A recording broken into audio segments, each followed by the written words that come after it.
Welcome back, and thank you everyone for staying with us. We're now in one of our last sessions, which is entitled National Security and Incident Response. And let's get right to it.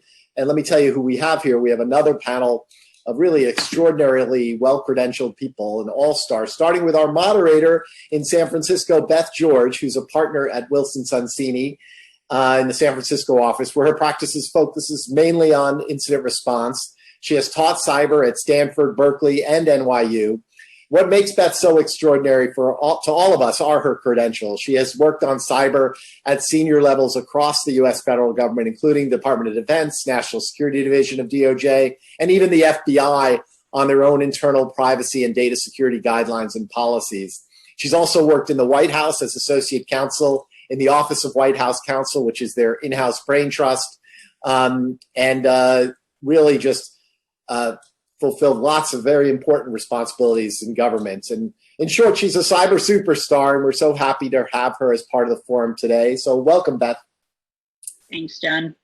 Next up is Paul Jackson at Kroll. He's the managing director and Asia Pacific leader for Kroll's cyber risk practice.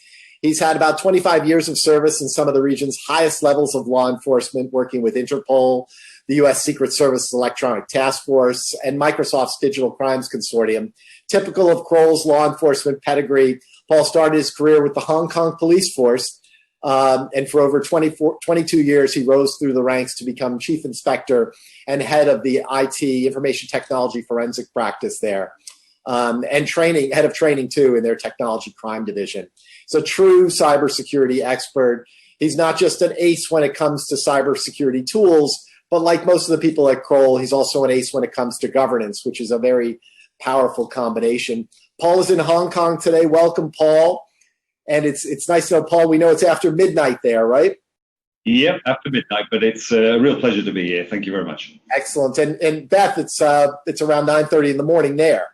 So yes. Excellent. Good. We've carried everything. We've got, next up is Travis LeBlanc from Cooley, and he's a real veteran at these conferences. He is vice chair of Cooley's cyber data and practice, and he prides himself really on thriving amid the juxtaposition of cyber, technology, law, and business.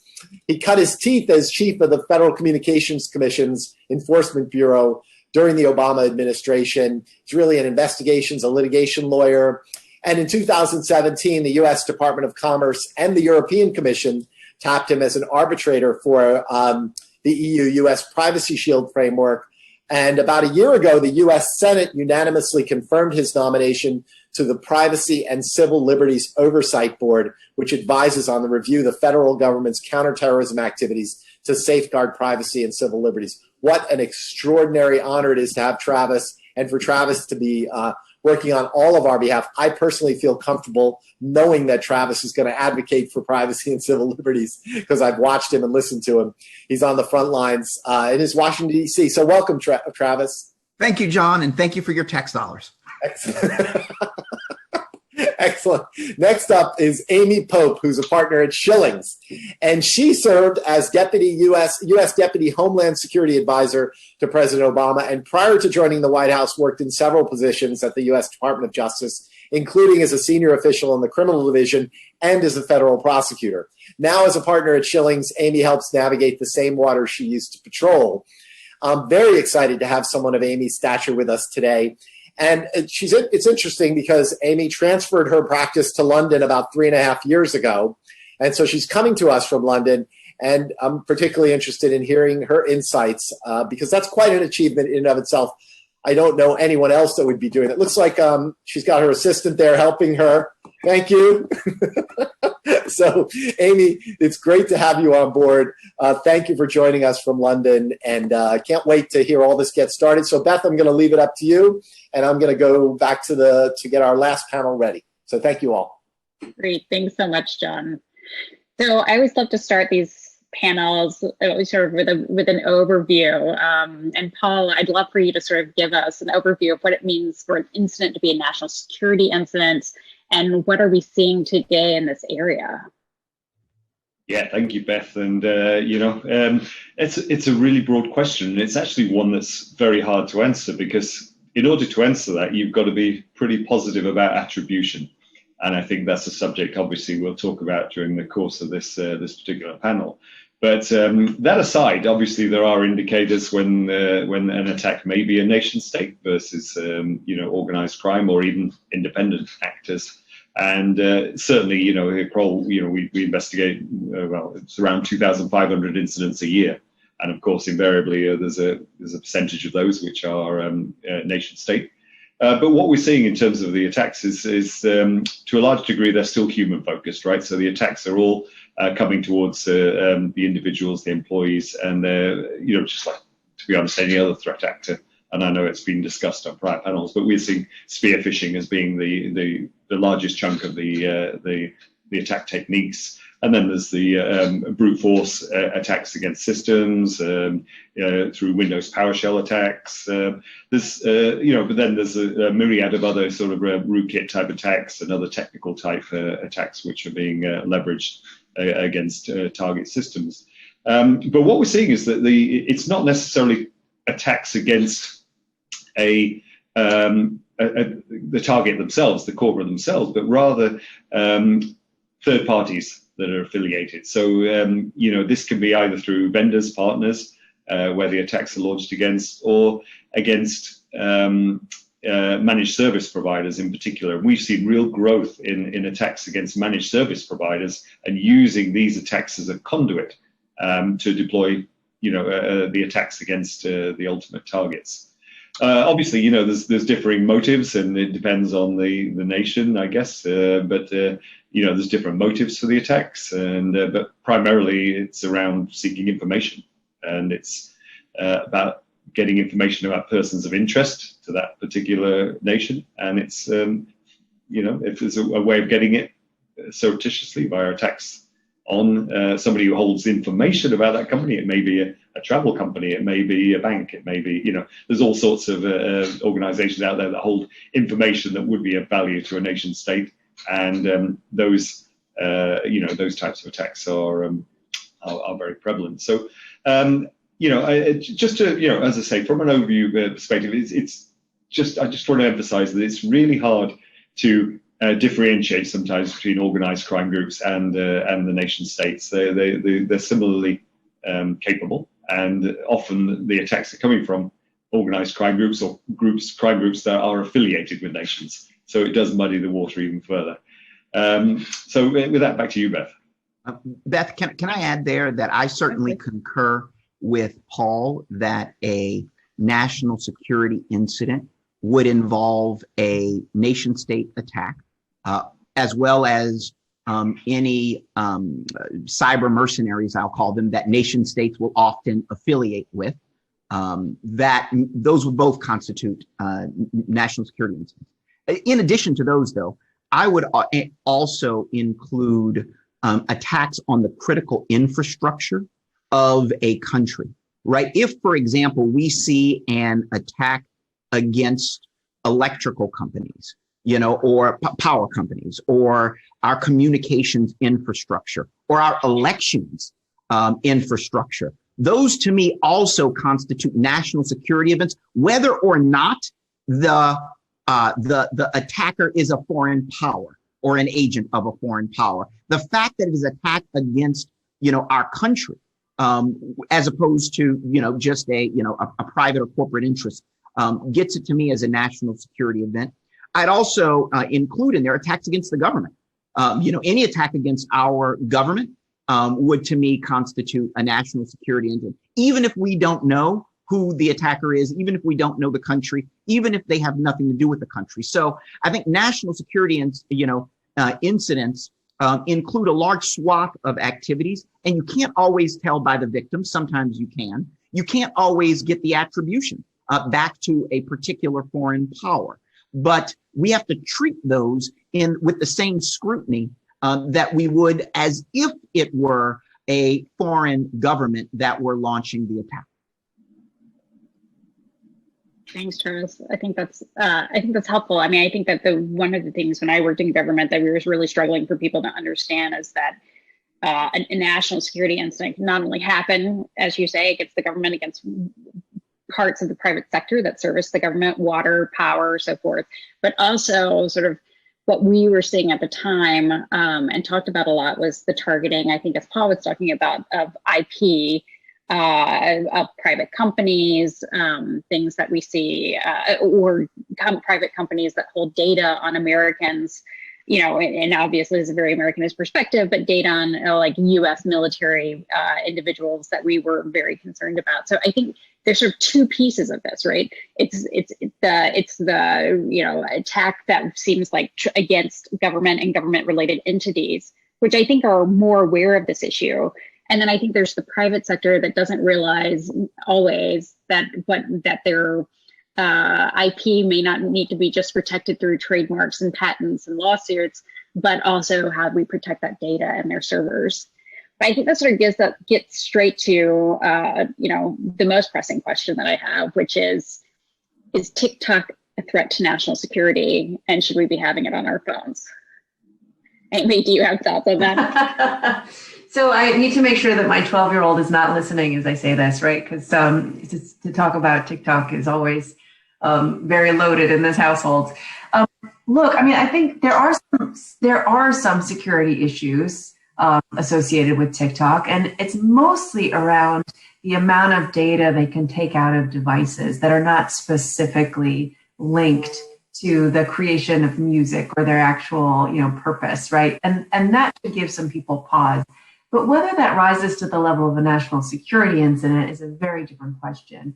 And I think the unfortunate dynamic that's playing out in the United States right now is we see this conflation of the political with the security. And I think that's a dangerous place to be, because then on the one hand, you risk undermining support for what is the national security imperative.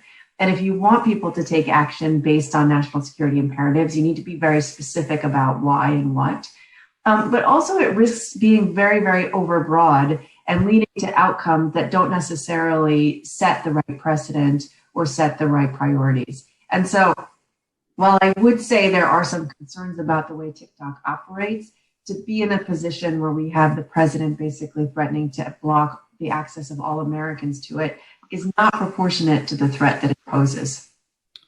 I have to agree with Amy that one of the challenges of assessing the situation with TikTok is the conflation of politics with national security. And it's often difficult to sort through that murkiness and figure out what is the real, you know, national security threat versus what is part of a more enhanced trade negotiation or some other political objective that is there. Now, that being said, I don't think that it is, you know, a frivolous argument that there are national security concerns about platforms like TikTok. We often, when you hear about TikTok, think about videos that are, you know, music videos or dancing, you know, for a few seconds, and you try to grapple with how that it could ever become a national security threat. But TikTok and some of the other platforms that are being challenged by the Trump administration are also increasingly being used for political activities, for organizing, for communicating a message. And while today TikTok may not have the influence of, say, a Facebook in the United States, in 3 years or in 5 years, if left, you know, to proceed at its own pace, it very well may be able to become one of those major competing platforms. And I think that there's a concern from some in the US government about algorithmic manipulation, where it's possible that maybe the Chinese government, once that platform is there, might want to manipulate the message that is being, the messages that are being distributed across the platform. You know, when there's an election that's upcoming in a week and that happens, that becomes a real risk. I'm not saying that all of those issues are there today, but I think what we're really facing in part is a question with regard to a platform and whether a government at the end of the day should be able to exercise influence over the platform. Now, that stands in stark contrast to the efforts by the current administration to influence, you know, the platforms in the United States. So I'm not saying we don't have issues, you know, potentially on both sides of the Pacific. I'm just suggesting that to treat TikTok or Huawei, as if it's just applying dumb equipment that is just there without any scrutiny, would in fact, in all likelihood in the future, subject us to some risks that maybe if we had the forethought now, we would have exercised a little more caution. I think you're absolutely right, Travis. I think, yeah. And I see things a little differently, obviously, because I sit out here in Hong Kong. I'm a Brit living in Hong Kong. I've worked in America, with JP, and it's interesting. I try to keep a very open mind on these things, but perspectives are very much skewed. And I know we're erring onto the side of politics now, but you're absolutely right when you're talking about how politics play a huge role in these perceived threats from various technologies, etc. And I can tell you, sitting out here and listening with a very neutral head on that, there's all sorts of perspectives on this, and it's obviously the big target at the moment is China, America, but there is plenty of other technologies out there where perhaps less is heard about them in the media, but still can carry the risk of having should we say, affiliations with government and being able to collect information on behalf of government. So, but that's, I think, it's a whole separate topic by itself, isn't it, really? But that's a key question. If I could just add, Paul, I think the issue is, it's not necessarily the platform itself. It's whether the government, in this case, China, can access the information that's being collected. And to me, that's where the real national security question comes up. Is there a moment in time where the government will be able to reach into a private sector entity and sweep up all that information, or otherwise put pressure on the private sector business to provide that information? So that's slightly different than kind of the cyber threat itself. It's how a platform can ultimately be used down the road.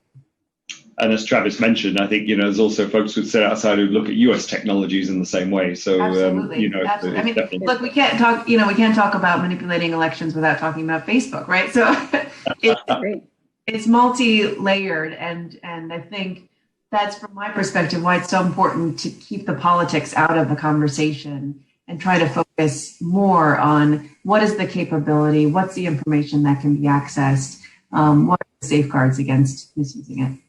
Yeah, what are the tools, techniques used, and understanding that, and then you're on the pathway to being able to help to block and eliminate the threats. So it's more about the technology, and that's where we should be focused. So I want to bring it back a little bit to incident response. Before I do that, I think this is a great opportunity when we're talking about data localization to talk a little bit about the privacy shield. Right. So right now we're dealing with the European Court of Justice saying that companies in the United States that could be subject to national security access through what we call Section 702 here may not be in compliance with GDPR. And Travis, can you just give us like the 2-minute overview of that? I know it goes straight to the stuff that you work on as part of the Privacy and Civil Liberties Oversight Board. Well, thank you very much, Beth. You can only be accused of being fair. Equal time to China. Now we talk about the U.S. national security practices. So many may know that on July 16th, the European Court of Justice, which is the Supreme Court of Europe, essentially issued a decision in the Schrems II case that struck down the EU-US Privacy Shield framework. This was the framework that was used by over 5,000 companies to transfer personal data about Europeans across the Atlantic to the United States. The bases for which the European Court of Justice struck down or determined that the Privacy Shield framework was not adequate was that the U.S. government's intelligence collection surveillance practices did not square with the kinds of protections that Europeans ought to have. In particular, for example, Europeans cannot challenge a 702 program that ends up collecting information about them. The issue here is that there are, thousands of companies that are doing business across the Atlantic, and none of those companies that are in the United States have control over what the United States government can do or not do. And so those companies are being impacted by this decision. The Europe ECJ has been quite clear that Privacy Shield cannot be used as a framework any longer. They have refused thus far to offer any forbearance from enforcement, although the United States government is currently negotiating with them for an enhanced Privacy Shield framework, as well as for additional forbearance of any. I think at the end of the day, the reason this is relevant, to this community is, as I said, companies have almost no say over what the U.S. government does. And it's as if Europe is now trying to force the United States to have a real conversation about our national security surveillance practices in the country. And it'll be interesting to see where this goes in the future. It doesn't look as if there's about to be any movement in Congress at least this year, on reform to the Foreign Intelligence Surveillance Act or to any of the other surveillance activities of the United States government. But it remains to be seen how this will not only impact transatlantic data flows, but frankly, how it's going to impact the United Kingdom as well. And I mention that, because Amy is here, because now that the United Kingdom is no longer part of Europe, it too will have to have an adequacy determination to be made by the Europeans. And a lot of the same practices that the ECJ identifies as being offensive from the United States are engaged in by the United Kingdom and other countries in the world. So it'll be really interesting to see what happens to the United Kingdom later this year when Europe has to make a determination about the adequacy of data transfer flows from Europe into the United Kingdom. Great, thanks, Travis. I mean, I think it's something we're all definitely watching, and I think it sort of strikes to the heart of the issues, right? We say the data is in China, and therefore the Chinese government can get to it. It's the same issue, right? In the United States government can get to it. We might have different rule of law and different process and procedures around it, but I think that this is an issue that continues to be sort of top of mind. And we're seeing movements around data localization because of it. But I sort of want to get us back to incident response and sort of go to you, Paul, and say, you're a company, you realize that you have someone inside your system and that they have been, accessing data, exfiltrating data.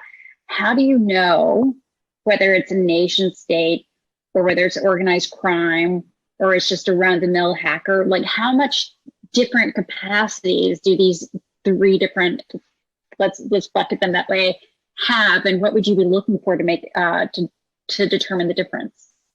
Yeah, I mean, first of all, I doubt many companies out there would be able to make that determination anyway. I mean, they're lucky if they determine that they've been breached in the first place. And normally that comes about from information from the outside. And especially when it comes to nation state type activities or the very sophisticated type activities, they're almost always or very often notified by the authorities or through security researchers who've identified that they've been victimized, and that's how they find out about it.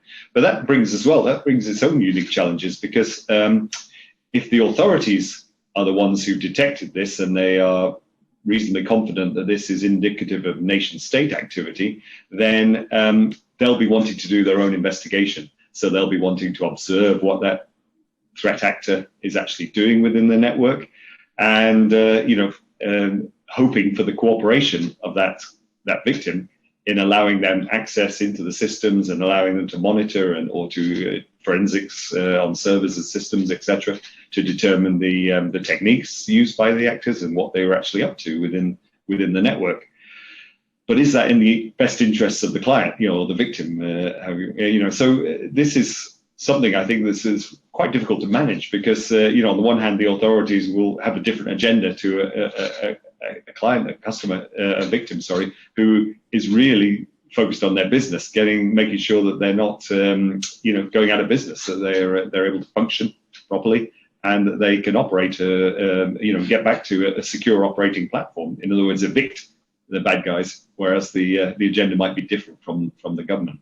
So there is, that's something maybe you can apply to from a legal perspective as to how you would advise clients in terms of that dilemma, if you like, of cooperating with the government, who may be able to find out more information and help them in other ways, versus allowing the attack to continue and the threat to continue. So yeah, I mean that's sometimes is the case when there's a nation state. But going back to your original point of how they might detect its nation state, well, as I said, that's really quite difficult because the indicators of compromise that come up, yes, they may be linked to certain APT actors, they may be linked to certain nations, but that's by no means a guarantee. And you know, I've long looked with skepticism at these indicators and try to tread carefully. And really just look at the techniques that are being used and try to determine, you know, what the risk is to the victim, to the client, and also to try and, you know, just understand how we get them out. In other words, return them back to a safe state. So there's you know, there's a few things there, perhaps. So I think I want to pick up on what you were talking about information sharing between the governments and the private sector. And I want to do a little bit of a compare and contrast here. Travis, I'd love for you to sort of talk about what's been your experience about working with the U.S. government, receiving notifications about potential compromise. And then Amy, I want to take it over to your side of the pond and talk about what you're seeing on your side when these either the client wants to go to the government and get more information about what they're seeing, or we receive information from the government that's indicating there's something amiss. So Travis, let's start with you. Well, I hate to say something that I don't think anyone will disagree with, which is that as a general matter, information sharing with the government is a challenge. Whether you're in government or you're not in government, it's a challenge. Speaking from the outside of government standpoint, I do find that there are useful information flows that can happen when a company or an organization before an event reaches out to their local FBI, to the Department of Homeland Security, to CISA, right, to various agencies to establish a relationship. Just get in their network to hear general information from them. I tend to find that by and large, that is, it's useful.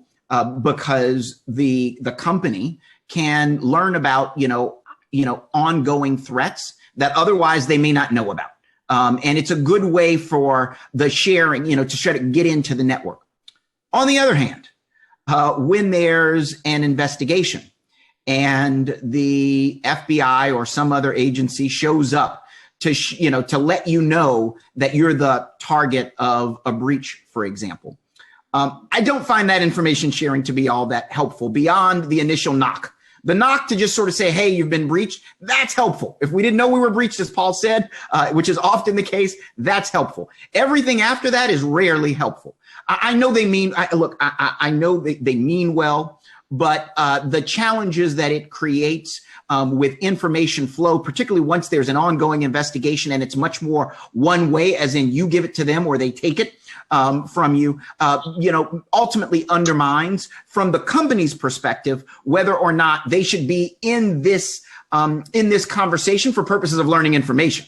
They're unlikely to learn information in any timely manner. They may in a few years when there's an indictment, if there's an indictment, but unlikely to learn anything that's going to help them in real time from the government. So if they do come knocking, please, say thank you, hang up the phone and call me. I'd be happy to help you walk through what to do once they do. But please, take Paul, some advice that we heard earlier. I don't know if they came from Paul, but don't let them in immediately. Let them start walking around. Let them attach things to various servers and devices.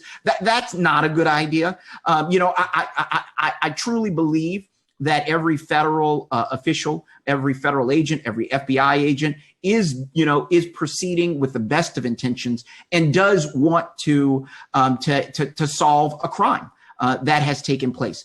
But sometimes the solution to that, many times, is not necessarily in the favor of the victim when it comes to cyber incidents, and can end up exposing the company to more liability, whether that liability comes from agencies like the Federal Trade Commission, or it comes from local prosecutors, or it just comes from a different office within the United States Department of Justice. Yeah, I hear what you're saying, but when you're the victim company and the federal government comes knocking at your door and saying, hey, you got nation state, and we need to come in right away. It's in national interest. unlikely to say no. I've been in law enforcement. I know, the kind of the fear you put into people when you come into and you tell them you've got a problem and here's what you need to do, and they'll listen and they'll do it. And I think it's very hard, because we only get called in, just like yourselves, at a later stage generally, and it's already, there's already actions being taken by government. Yeah, I definitely want to let Amy jump in here, but I do want to distinguish between sort of the approach that one might have in the United States from other places in the world. When they show up in China, for example, I don't know that you have the right to opt out of that request in the same way that in the United States, you might have a little bit more freedom to be able to, get a lawyer and to make a decision about what information you do or don't want to share, or, worst case scenario, go to court to have to challenge. So I hate to agree with Travis, because I have to say, well, I was on the inside at the White House trying to figure out how to better partner with the private sector was one of our priorities. Ended up writing a presidential memorandum on the subject that was meant to increase information sharing between the private and public sector, increase confidence in terms of how that information was used, and make clear the roles and responsibilities of the federal government. But I don't think we actually got it right. And there's a lot that's on paper that's aspirational that doesn't always play out when it comes to implementation. And so there's still a long, long way to go. But that said, I found, having jumped across the pond, in the US, there was I saw from my experience, a much more concerted effort to try to bridge that gap, and a recognition that there was real work that needed to be done. And the recognition of the importance of the information exchange, because the public sector didn't necessarily control the ways in which the attackers would come. And here in the UK, I do not see the same level of support for the private sector. I do not see the same level of information sharing. I don't see, I just don't see the National Cybersecurity Center or the National Crime Agency or the ICO, the regulator here, providing the level of support that the private sector entities really need, particularly when there is information that nation state attackers are targeting businesses here. So for me, there is a long, long way to go. And it comes even at the, can we share more information when the government recognizes or knows of a particular threat against a private sector industry? Can't they share more information so that the private sector can be better prepared? And I'm from the National Security Council. I fully understand the sensitivities around sharing classified information, but I do not think we're where we are, where we need to be, given that there is the victims here are going to be often in the private sector. I think you hit a very important point there, Amy, with the preparedness. And you're right, government plays a very important role in that, and they should play a very important role. And having worked all around the world, been fortunate to do so, I can see various countries do it better than others. And, there's different levels. But it's also incumbent upon the organizations, corporates, to have that level of preparedness, that readiness themselves, and to be, engaging with, obviously, with the partners that they would work with in a crisis, such as law firms, obviously response companies like ourselves, PR companies, but also with governments, with, build relationships, and it's one of the things I try to foster here in Hong Kong, is that sort of, talk to the law enforcement. They actually can be, very helpful, and they can help you to understand more about the threats and also what to do should you become a victim of attack, and how to report it and how to go about getting it investigated if you want to go down that path with law enforcement. So I think, there is, I don't think it's just a government responsibility. Companies have got to really understand that in this day and age, they need to put readiness, preparedness at the forefront of their strategy. Yeah, I agree. You can't shift the responsibility entirely. Companies need to have basic levels of defense. But I'm with Travis when he says it often feels like a one-way street, where governments want to suck up as much information as possible. They're not so good at pushing out information that could really help companies be better prepared, especially when it comes to nation-state attacks. So I think that's, I mean, great points, and also has been my observation, having been in government and worked on the actually outreach, and then being on this side and receiving the outreach, which does feel like a one-way street. Putting aside what the government can or can't do, let's talk about what the private sector should be doing. So how do you know if you might be a target for a more sophisticated attack, whether it's organized crime, nation state, the blend between the two? And then what do you do differently to prepare for that type of incident versus sort of your run-of-the-mill spear phishing attack, downloading some credit card data? Can I just start by saying everyone should assume they are a target of attack?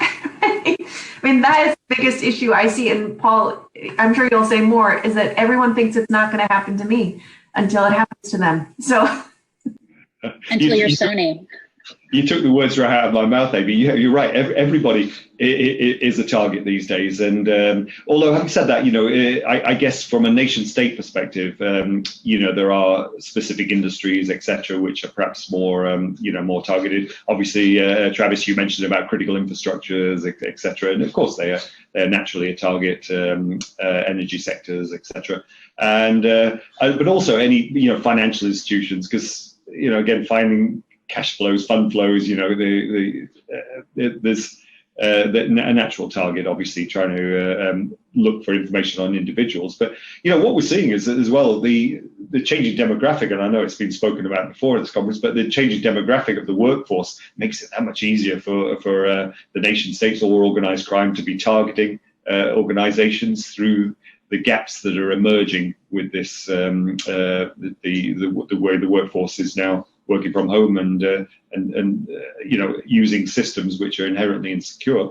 We're seeing as well, a lot of the nation state attacks are using social media, the likes of LinkedIn, either via, fake LinkedIn job advertisements or, the usual grading headhunter type profiles and trying to get you to open PDFs with job offers and stuff like that. So because they realize if they can target an employee while they're at home, they're very likely to open these kind of messages. They're very likely to fall victim. And if they can get a foothold in the organization via the employee, then, they're in, kind of thing. And so, I think organizations must realize that it's the endpoint that's critical, and the monitoring of the endpoints, it's just something that all organizations with something to protect need to be doing. But it's the preparedness, it's the readiness, it's the actual testing and the going through realistic scenarios and understanding where the weaknesses might lie before they are exploited by the attackers. And we just don't see enough of that. I think when we have worked with companies who really want to take this seriously, they're willing to go to the very technical level of a rehearsal, of an exercise whereby we simulate, or there's a very sophisticated attack simulated, and seeing how their front line can respond to this, whether they A, can detect it, B, if they can detect it, how do they respond, how do they evaluate the seriousness of it, and how do they then push it up the chain and communicate it to leaders who may not understand the technology but just want to understand what the risk might be.